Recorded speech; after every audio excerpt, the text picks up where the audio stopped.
Ground లో ఉండి బాలా యాదవ్ గారు కేసీఆర్ బొమ్మ పెట్టుకున్నారు. బట్ ఒకటి వాళ్ళ రేవంత్ రెడ్డి 2 కామెంట్ చేశారు. ఆయన ఓటే అడగలేదు, ఆరోగ్యం లేదు, ఆయన మళ్ళీ యాక్టివ్ పాలిటిక్స్కి వస్తే ఆయన మీద విమర్శ చేస్తా అని చెప్పారు. ఒకటి కేసీఆర్ అసలు అప్పీల్ ఎందుకు వేయలేదు, నాకు ఓటేయమని కూడా ఎందుకు అడగలేదు, కనీసం ఒక మెసేజ్ కూడా కేసీఆర్ నుంచి ఎందుకు రాలేదు, సునీతకు వీడియో మెసేజో లేకపోతే నార్మల్ గా పత్రికా ప్రకటన కూడా ఎందుకు రాలేదు, ఎటు గెలుస్తలేదని. భరత్ గారు, కేసీఆర్ గారు సంబంధించి మా జాతీయ అధ్యక్షుడిగా మా పార్టీ సంబంధించినటువంటి జాతీయమైంది కానీ ఇప్పుడు భరత్ గారు ఆగండి సార్. అయ్యో భరత్ గారు మమ్మలో నిజం చెప్పలేదు సార్. జాతీయ అధ్యక్షుడు బీఆర్ఎస్ వేరే చోట ఎక్కడ ఉంది? ఆ ఏపీలో మీ పెద్ద హెడ్ ఆఫీస్ ని ఓయో రూమ్ లోకి ఇచ్చారంట కిరాయి. కాంగ్రెస్ పార్టీ ప్రాంతీయ పార్టీ అంటే సామారాలు ఒప్పుకుంటారా? సరే, ఇక వాళ్ళు జాతీయ అంటే వాళ్ళు 3 రాష్ట్రాల్లో అధికారులు ఉన్నారు, చిన్న సైజు ఉన్నారు. బీహార్ లో మొత్తం మీకేది మొత్తం మీ 25 రాష్ట్రాలు ఏముందో జాతీయ అధ్యక్షుడు అంటే అయిపోయింది కదా, బీఆర్ఎస్ అయిపోయింది కదా. అట్లా మా వర్షం చెప్పనండి, మా సుప్రీం నిరంతరం మాకు ఆదేశాలు చేసి దారి చేసినారు.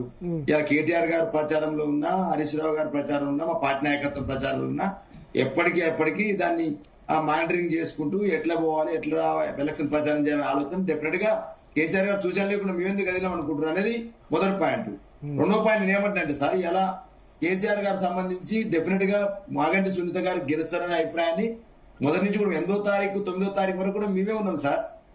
8వ తారీఖు వరకు 9వ తారీఖు వరకు డెఫినెట్ గా జూబ్లీహిల్స్ లో గులాబీ జెండా వైపే ప్రజలు ఉన్నారు. 9, 10, 11వ తారీఖులో ఏం జరిగింది, పోల్ మేనేజ్మెంట్ లో ఎందుకు వైఫల్యం చెందారు? ఇప్పుడు శరత్ గారు లాంటి మనిషి చెప్పాలి. ఎందుకంటే మేము మాట్లాడుకుంటే రామరామరెడ్డి మాట్లాడితే ఆయన రాజకీయాలే మాట్లాడుతారంటారు, దూదిమెట్ట పాలేదో మాట్లాడితే నేను రాజకీయాలే మాట్లాడుతారంటారు. ఏమన్నట్టు సార్, ఇప్పుడు కొన్ని చోట్లలో మీరు అంత ఈజీగా మేమేమి ఎలక్షన్ సంబంధించి ఊరికే వదిలేయలే. పోయినసారి మాగంటి గోపీనాథ్ గారికి 80,000 ఓట్లు వచ్చినాయి, ఈసారి 74,000 ఓట్లు వచ్చినాయి, అంటే 6,000 ఓట్లు తగ్గినాయి మాకు పోయినసారికి ఇప్పటికి. అదేవిధంగా ఎంఐఎం మాతోటి ఉంది, 2023లో ఎంఐఎం మాతోటి ఉంది, ఇప్పుడు ఎంఐఎం మాతోటి లేదు. ఎంఐఎం ఓట్ బ్యాంక్ 7% అనుకున్నా కూడా సుమారు ఒక 1,00,000 ఓట్లు, జూబ్లీహిల్స్ వరకు చూసుకుంటే 1,30,000 ఓట్లు, 1,20,000 ఓట్లు. మరి మీరు చూడండి, ఎంత 40% ఓట్లైనా సుమారు 50,000 ఓట్లు. 50,000లో మాకు మైనార్టీ ఓట్ బ్యాంక్ ఎక్కువ పడుతుంది అనుకోండి. వాస్తవంగా భరత్ గారు 9వ తారీఖు వరకు ఎంఐఎం ను నమ్ముకొని మీరు మైనారిటీలో క్యాడర్ బిల్డప్ చేయడం పోవడం వల్ల షేక్పేటలో మీకు ఏజెంట్ కూడా పెట్టుకోలేని పరిస్థితి. బూత్ నెంబర్ చెప్తా 1, 2, 3, 68, 69, 70లో ఏజెంట్లు కూడా పెట్టుకోలేని పరిస్థితి. మంచి ఎంఐఎం ఇప్పుడు తన్నింది మిమ్మల్ని. ఫస్ట్ రౌండ్ మొత్తం షేక్పేట అయింది.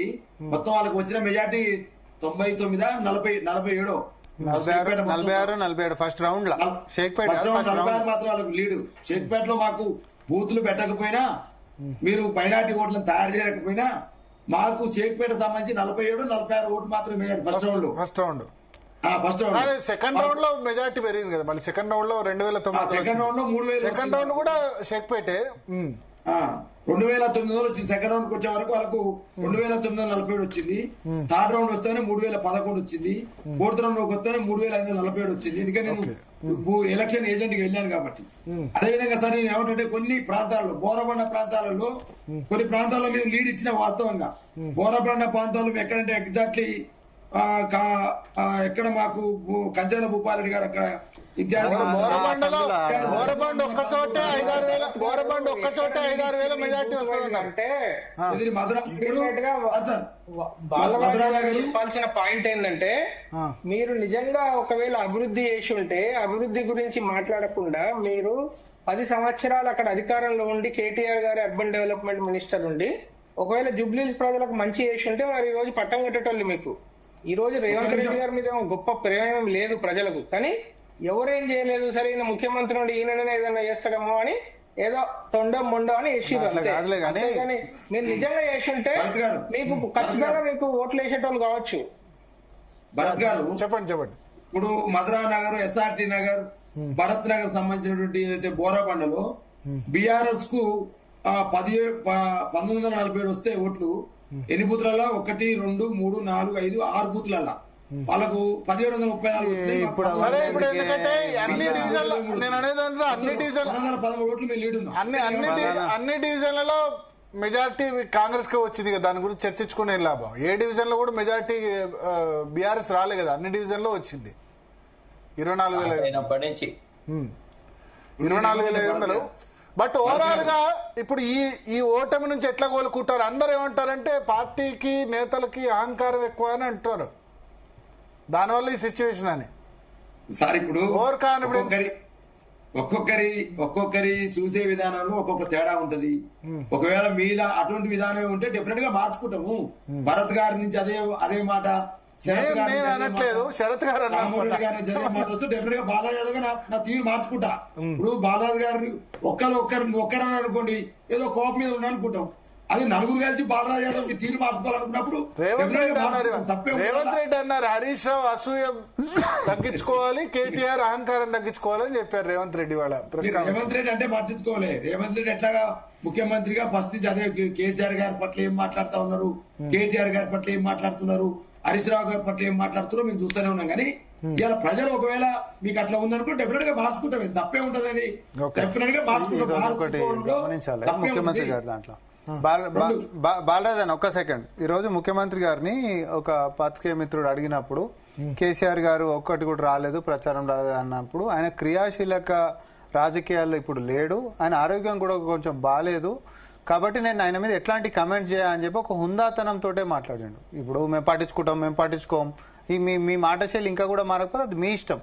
కేటీఆర్ గారు మీలాంటి వాళ్ళ ఇంటర్వ్యూలలో ఏమని మాట్లాడండి,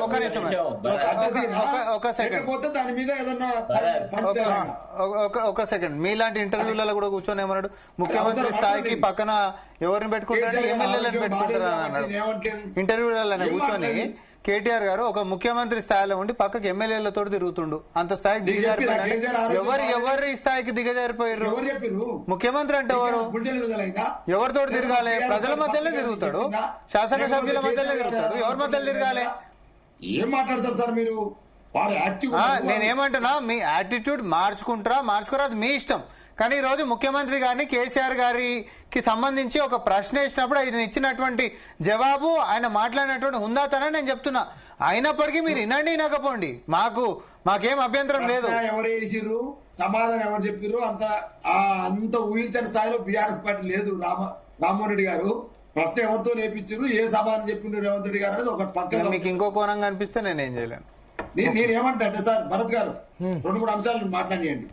2023 ఎలక్షన్స్ లో మాకు వచ్చిన ఓట్ బ్యాంకు, ఆ రోజు మాకు ఉన్నటువంటి ఎంఐఎం మాతో స్నేహం. 2025కి వచ్చేసరికి ఎంఐఎం మాతో లేదు, కాంగ్రెస్ పార్టీతో ఉంది. అయినా కూడా మీ ఓటమికి సంబంధించి ఇంతకుముందు శరత్ గారు చెప్పినట్టు డెఫినెట్ గా కారణాలు వెతుకుతాం, డెఫినెట్ గా విశ్లేషించిన. 2వ పాయింట్.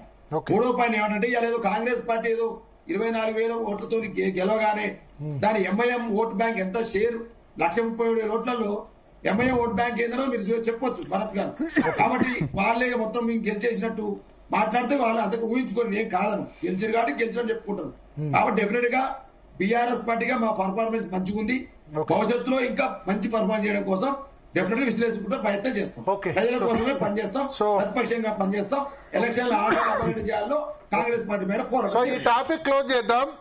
నెక్స్ట్ బీహార్ సంబంధించి డిస్కస్ చేద్దాం, బీహార్ రిజల్ట్ సంబంధించి.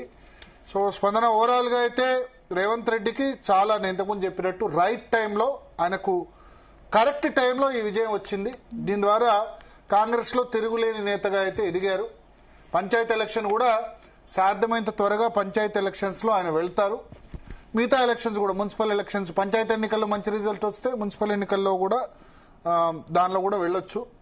స్టెబిలిటీ అంటే గవర్నమెంట్ లో ఒక స్టెబిలిటీ అయితే ఉంటుంది. ఇప్పుడు అందుకని ఆయన ఇమీడియట్ గా ఈవినింగే రైజింగ్ సమ్మిట్ పెడదాం, December 8th, 9th సేమ్ ఇప్పుడు ఆంధ్రప్రదేశ్ లో జరుగుతుంది సిఐఐ పెట్టుబడుల సదస్సు అని చెప్పి. సో ఇక డెవలప్మెంట్ మీద కాన్సన్ట్రేట్ చేస్తారని ఆయన చెప్పారు. సో అట్లా ఆశిద్దాం, ఎందుకంటే తెలంగాణ రాష్ట్రం సంబంధించి కూడా డెవలప్మెంట్ లో కొంత మన జీడిపిలో నెగటివ్ గ్రోత్ రేట్ వచ్చింది, రియల్ ఎస్టేట్ ఆగిపోయింది, అవన్నీ కూడా పటాపంచలై ప్రోగ్రెస్ వెల్ అంటే తెలంగాణ రాష్ట్రంలో ఆగిపోయిన ఇంజన్ మళ్ళీ కూడా పరుగులు పెడుతుందని ఆశిద్దాం.